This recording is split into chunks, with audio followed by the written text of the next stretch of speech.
1965년작 영화 더 사운드 오브 뮤직이라는 영화가 있죠. 로버트 와이즈 감독의 줄리 앤드루스, 크리스토퍼 플러머의 주연으로 했던 아주 당대 그리고 지금까지도 명작으로 꼽히는 로맨틱 코미디 뮤지컬 영화입니다.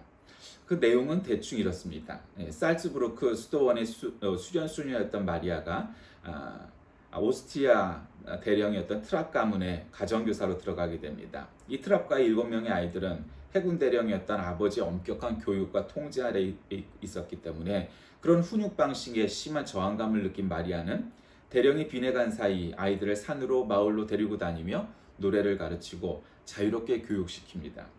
돌아온 대령은 화를 내지만 아이들의 구김살 없는 표정의 모습에 만족하게 되고 어머니가 없었던 처지여서 마리아와 결혼하게 됩니다. 그때 2차 세계대전의 구름이 이 트랍 가문에도 밀려와서 대령은 미국으로 망명하기로 결심을 합니다. 그래서 알프스 산을 넘어 자유를 찾아 길을 떠나는 뭐 그런 내용입니다. 그래서 우리가 여러 가지 생각나는 노래들이 있죠. 도레미송 뭐서부터 뭐 여러 가지 그 노래들이 많습니다. 뭐 에델바이스 뭐 이런 영화죠. 그런데 이 작품은 아카데미 작품, 감독, 음향, 편집, 편곡상을 받았던 아주 당대에도 지금도 명작으로 꼽히는 영화입니다. 그 영화는 뭐 여러 가지가 많죠. 줄리 앤드루스는 최근까지 007 시리즈 뭐 나오기도 했었고 뭐 여러 가지 의미에서 좋은 영화라고 말할 수 있습니다. 그런데 그 영화 가운데는 여러 가지 명대사가 있습니다. 뭐 잠시 세상에 나가 원하는 게 뭔지 찾아보도록 해요. 자신에게 맞는 걸 말이에요. 내가 좋아하는 것을 간단히 기억해낸다면 그땐 난 슬프지 않을 거야 라든가. 근데 그것보다도 우리 그리스도인들에게 아주 명언과 같은 대사가 나오죠. 주께서는 한쪽 문을 닫을 때 다른 창문을 열어놓으신단다 하고 그 원장 수녀가 이 마리아에게 하던 말이었습니다. 세상을 살다 보면 우리는 한쪽 문이 닫혀 있다. 내가 가려고 하는 방향에 그 문이 닫혀 있는 경우를 보게 됩니다. 아니면은 아예 벽으로 쌓여 있어서 그 밖으로 나갈 수가 없는, 전진할 수가 없는 그런 경우를 보게 됩니다. 어쩌면 한국 교회가 1980년대, 90년대까지 참 최고의 전성기를 보냈죠.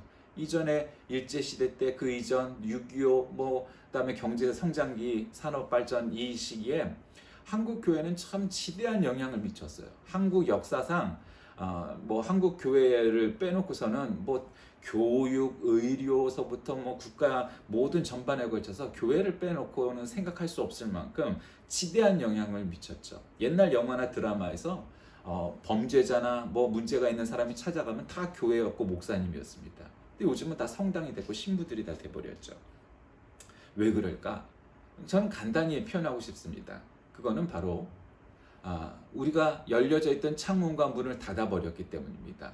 아니 오히려 더 그 창문과 그 문을 떼어버리고 거기에 벽을 쳤기 때문이라고 생각합니다. 오늘날 목회자들이 얘기하는 혹은 교회에서 뭐 일부지만 사람들이 주장하는 내용들을 들어보면 세상과는 아주 분리된 그 좋은 의미의 성별된이 아니라 세상 돌아가는 이치는 전혀 관계없이 그저 그냥 앵무새처럼 자기의 주장만 되풀이하는 그런 사람들을 너무도 많이 보기 때문입니다. 오늘은 교회력으로 왕이신 그리스도 주일입니다.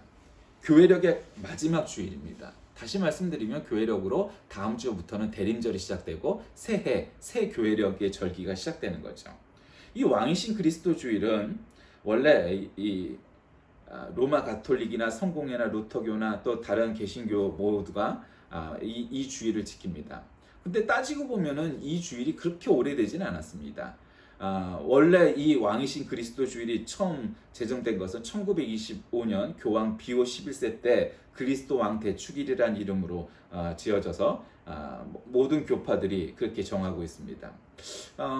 현대의 관점에서 볼 때 아니 왕이신 그리스도 주일이라는 이름이 뭔가 역사적 흐름과 역행하는 듯한 왕이라는 말이 들어가는 느낌이 들기도 하지만 20세기에 마지막으로 생겨난 이 새로운 교회력의 시대적 배경을 이해한다면 오히려 그것이 우리에게 큰 도움이 됩니다.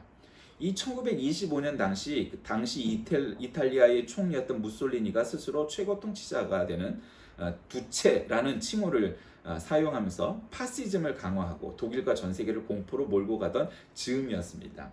그 당시 그 폭력 앞에서 많은 기독교인들이 떨고 있을 때 예수 그리스도가 이 땅의 진정한 통치자, 이 땅의 왕이심을 선포하기 위해서 만든 것이었기 때문입니다. 예수님을 위해 살았던 모든 기독교인들을 기념하는 만성절, 모든 요즘은 만성절이라는 옛날 표현 안 하고 모든 성자들을 위한 날인가 그렇게 바꿨던데 보통은 만성절이라고 그랬었죠 예전엔. 바로 앞둔 10월 마지막 주일에 기념하면서 이 기독교인들의 최고 통치자는 예수 그리스도이다 이런 걸 하다가 결국 날짜가 이렇게 교회력의 마지막으로 정해져서 교파와 관계없이 그렇게 왕이신 그리스도 주일로 삼고 있습니다. 이건 우리에게 신앙적인 의미도 있죠. 이를테면 교회력의 마지막이 왕이신 그리스도 주일이라는 것은 우리의 개인의 인생도 또 모든 인류의 역사도 맨 마지막에 왕이신 그리스도를 만나야 한다는 의미에서 교회력의 맨 마지막이 왕이신 그리스도 주일로 삼게 된 원인입니다. 그리고 이제 그 이후가 되면은 결국 새로운 절기가 시작되기 때문이죠. 저는 예수 그리스도를 믿는 그 신자 그리스도인의 입장에서 가끔 목회자로서 어떤 사람들의 질문을 받습니다. 신자들이 이런 질문을 하고 합니다. 목사님, 내가 구원 받았는지 안 받았는지 모르겠어요. 그런 문제를 설명하고 가르치기도 하고 설교하기도 합니다. 근데 그런 문제는 사실 어느 정도가 지나면 구원의 문제에 관해서는 그렇게 문제가 안 됩니다. 근데 그 다음번에 나오는 건 권선징악 이런 문제입니다. 우리가 신학적으로는 신정론이라고 합니다. 착한 사람이 왜 더 안 되고 악한 사람이 더 잘 되는 일들이 세상에는 비일비재합니까? 이런 신정론의 문제를 얘기하기도 합니다. 그거 문제도 사실은 은혜와 은사는 별개의 문제입니다. 그러니까 분야가 다르다는 거예요. 관계가 없다는 게 아니라. 그러니까 그것도 어느 정도 해결할 수 있을 것 같습니다. 그런데 말이죠.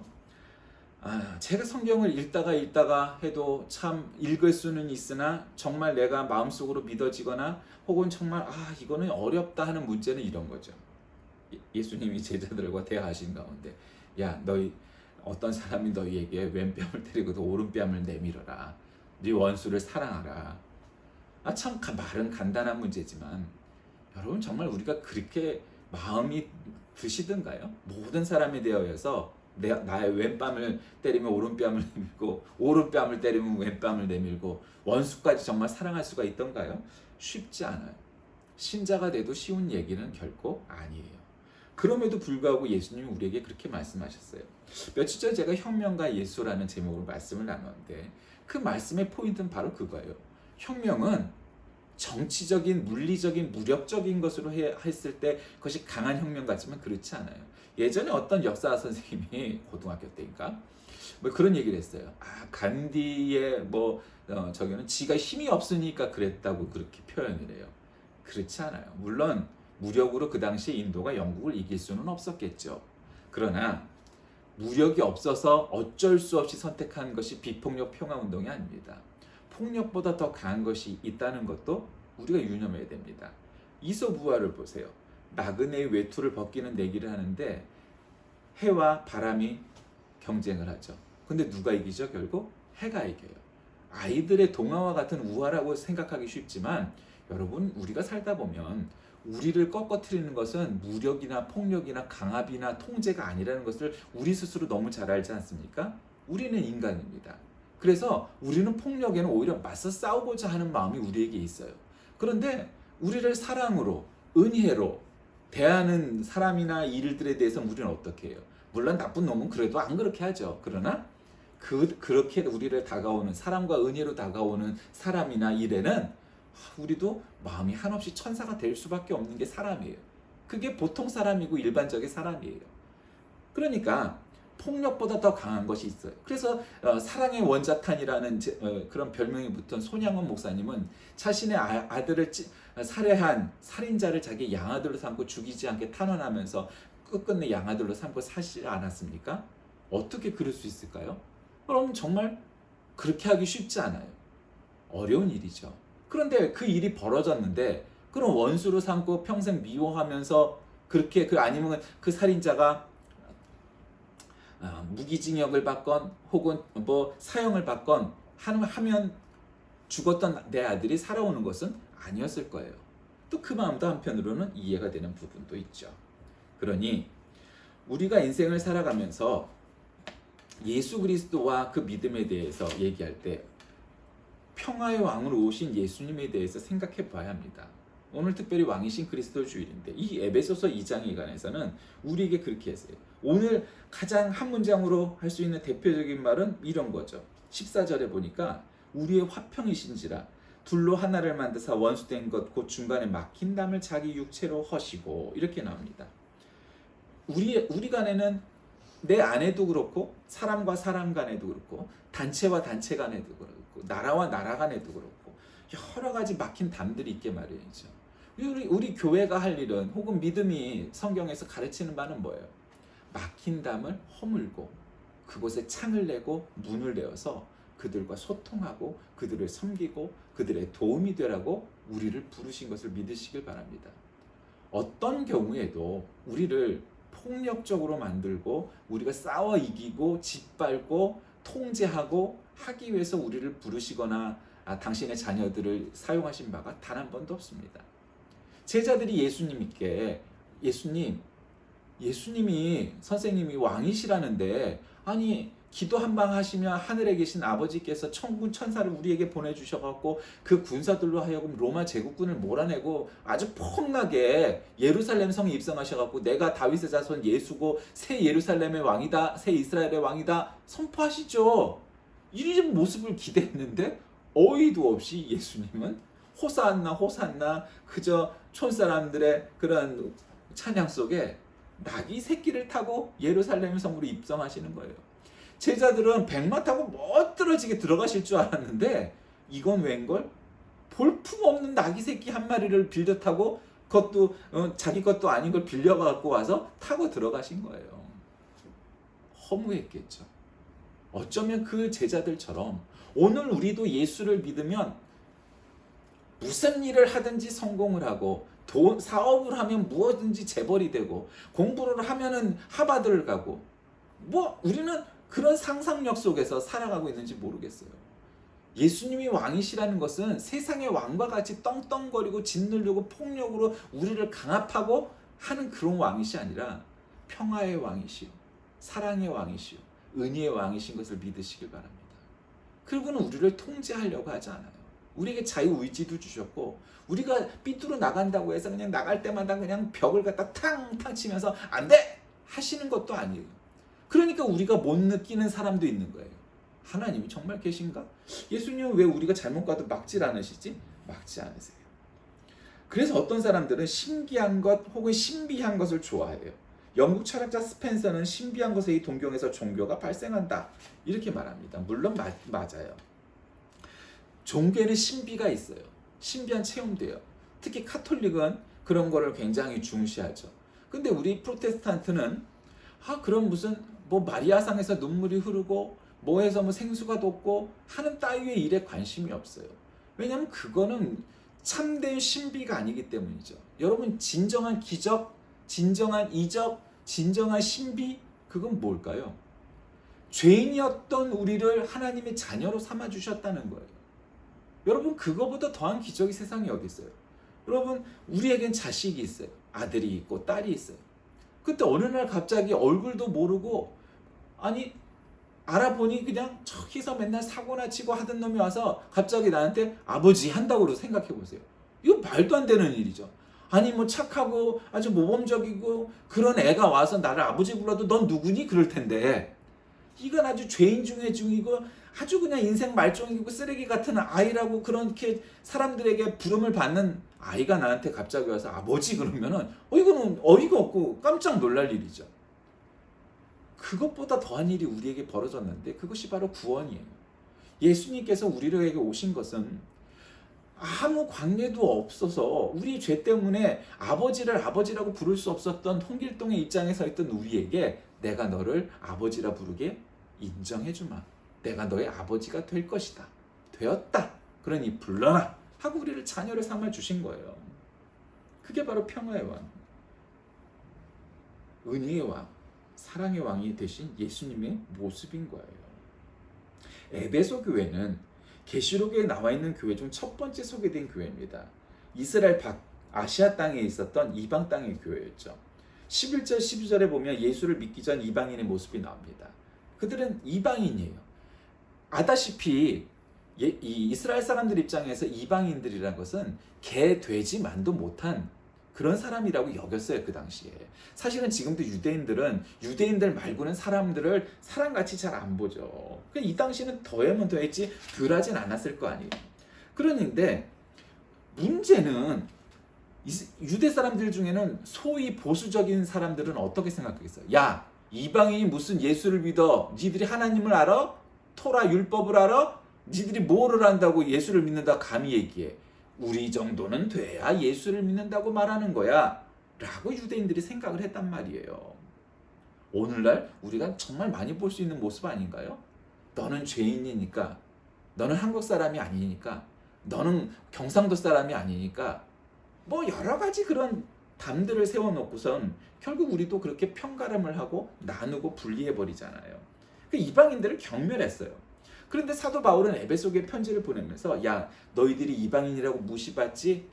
육체 할례를 받았다는 유대인들이 너희들을 갖다 개되지만도 못하게 여기지? 무시하지? 그런 거 중요한 거 아니야. 육체 할례를 받는 건 이 집에 중요한 문제가 아니야. 해도 되고 안 해도 돼. 정말 중요한 건 뭔지 알아? 마음의 할례를, 영혼의 할례를 받아야 돼. 너희들이 영혼이 구원 받아야 돼.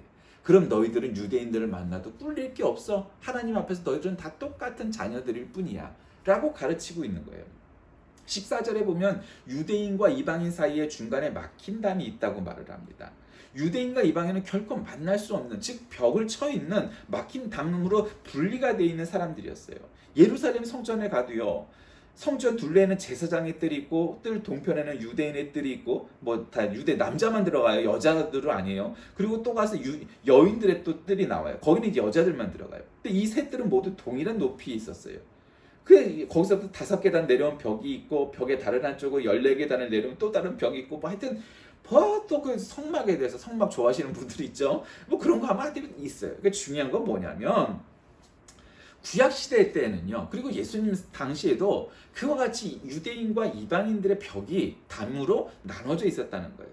그런데 예수 그리스도 십자가 그리고 그 보혈로 인해서 우리는 박힌 담을 허물고 우리에게 창이 되어 주시고 문이 되어 주시고 화해와 평화와 사랑과 은혜의 왕이 되어 주셨다는 거예요, 예수님이.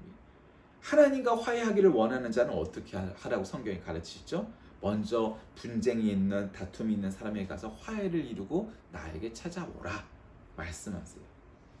그러니 그게 어려운 문제죠. 원수를 사랑하라는 거죠. 그게 바로 평화의 왕이신 예수님께서 우리에게 주시는 메시지입니다. 그리고 나서 어떻게 해요? 하나님과 인간 사이의 벽, 하나님과 인간 사이의 담을 허물어야 됩니다. 왜 우리 믿는 자들은 이 담을 헐고 화평해야 하는가요? 2장 18절 말씀에 우리 둘이 한 성령 안에서 아버지께 나아감을 얻게 하려 하십니다. 왜 둘이 되었어요? 왜 서로 원수가 되었어요? 왜 막힌 담이 생겼어요? 15절에 보면 법조문으로 된 계명의 율법이 그들을 막고 있다고 말합니다.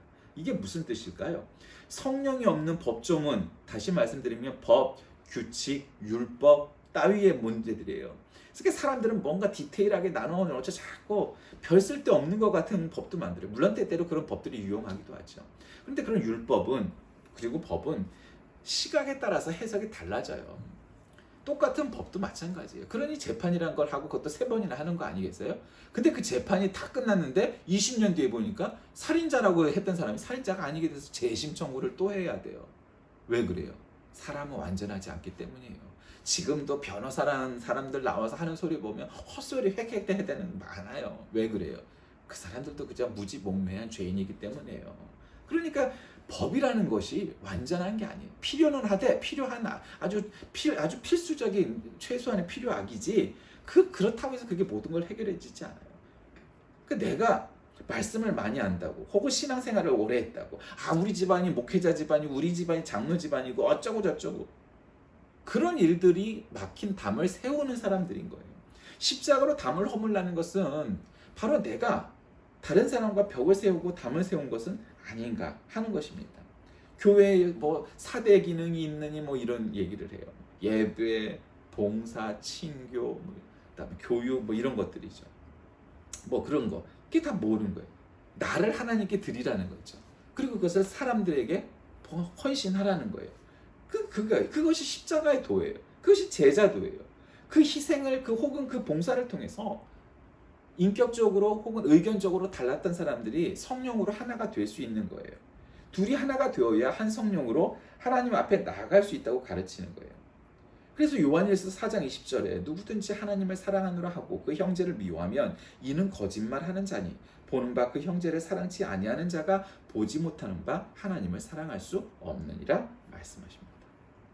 그리고 또 오늘 이 말씀이 주는 세 번째는 뭐냐? 담이 없는 건물, 벽을 허무는 건물이 되어야 돼요. 스가랴 2장 4절에서 5절 말씀 보면 예루살렘은 그 가운데 사랑과 가축이 많으므로 성곽 없는 성읍이 될 것이라 하라. 여호와의 말씀이 내가 불로 둘러싼 성곽이 되며 그 가운데 영광이 되리라 말씀하십니다. 예루살렘 성전이 바벨론의 침략으로 무너져 버립니다. 그리고 이스라엘 사람들이 바벨론으로 끌려갔죠. 그리고 다시 이제 돌아와서 성전을 지으려고 할 때 하나님께서 스가랴 선지자를 통해서 사랑과 가축이 많다는 건 뭐예요? 이제 구분 없이 수많은 사람들이 들어오게 될 하나님의 나라를 상징하는 거예요. 심지어는 동물들도 말이에요. 성곽 없는 성읍은요, 벽이 없는 누구나 들어올 수 있는 뭐 인종도 관계없고 가난한지 아닌지 자유인인지 노예인지 또 불로 둘러싼 성령의 임재가 되는 그 가운데 영광이 될 것이다. 서로 원수가 서로 화목하고 하나가 되는 것을 통해서 하나님의 영광이 드러나게 될 것이다. 이런 거죠. 오늘 20절 말씀이 너희는 사도들과 선지자들의 터 위에 세우심을 입은 자라. 그러니까 예수를 그리스도로 고백하는 신앙의 세우심을 입은 자가 사도나 이제 열심당원이나 마태도 세리였고 매국노였죠. 그리스도 안에서 다툼이 없는 제자의 직을 수행하는 사람들은 다 하나가 모여서 제자가 돼요. 그걸로 화평을 이루게 되죠. 그러니까 성경에 보면 그 모든 것들이 그런 이야기예요. 평화, 화해, 사랑, 은혜. 그걸로 예수님은 혁명을 하시겠다는 거예요. 그리고 하셨다는 거예요. 근데 사람들이 마치 혁명은 피로, 폭력으로 해야 되는 것으로 당연히 여겨요. 그렇지 않아요. 여러분, 이단과 정통의 차이가 뭔지 아십니까? 이단은요, 자꾸 분리하려고 해요. 난 너와 달라. 나는 정통이고 너는 조금 달라. 근데 정말 이단 사입이어서 그런 게 아니고 뭔가 분리하려고 그래요. 나는 이 파야, 넌 저 파야. 구분하려고 해요. 근데 정통은요, 화목하게 하는 거예요. 화해하게 하는 거예요. 너와 생각이 나는 좀 다를 수 있지만 그러나 우리는 한 하나님 믿고 제대로 된 성경을 믿으려고 하는 사람들이니까 우리는 한 형제야. 한 가족이야. 이것이 옳은 거예요.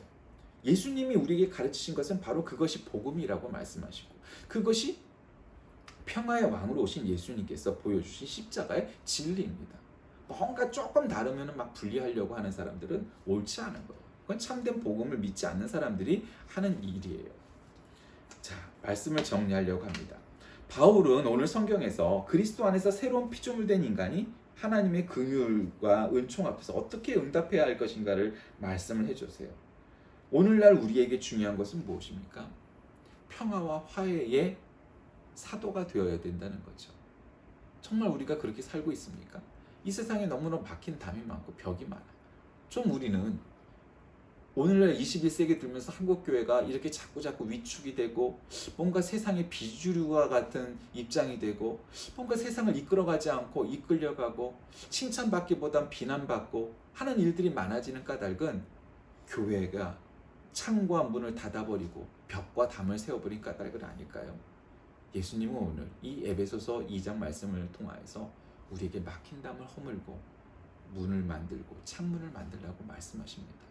우리 개인도, 우리 교회도, 한국 교회도, 세계 모든 사람을 향하여 그와 같이 우리의 문을 열 때 우리의 역할, 우리의 사역, 우리들의 충성이 더욱 더해질 겁니다. 우리가 섬겨야 될 것은 예수를 믿는 자만이 아닙니다.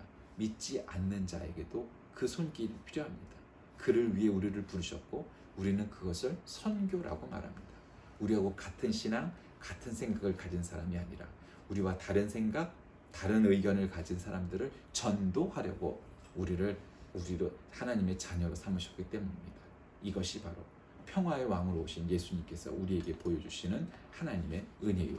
우리가 평화의 사도로 살아가길 작정하고 우리에게 주신 사명임을 깨닫는 것이 우리들의 올바른 자세입니다. 기도하겠습니다. 살아계신 하나님, 오늘 우리에게 평화의 왕으로 오신 예수님께서 바뀐 담을 허물고 서로가 서로 간에 또 나라와 나라 간에 모든 사람을 향하여서 우리의 마음에 맞고 우리와 생각이 같은 사람을 위하는 것만 끝나는 것이 아니라 인종도 종교도 생각도 사상도 다른 그들을 향하여 나아가는 것이 참된 선교임을 깨닫게 하십니다. 우리 뜻대로 만드는 것이 아니고 주님의 뜻이 이루어지는 그날이 되도록 한 발 한 발 앞서가는 우리 모두가 되게 인도하여 주옵소서. 예수님의 이름으로 간절히 기도드립니다.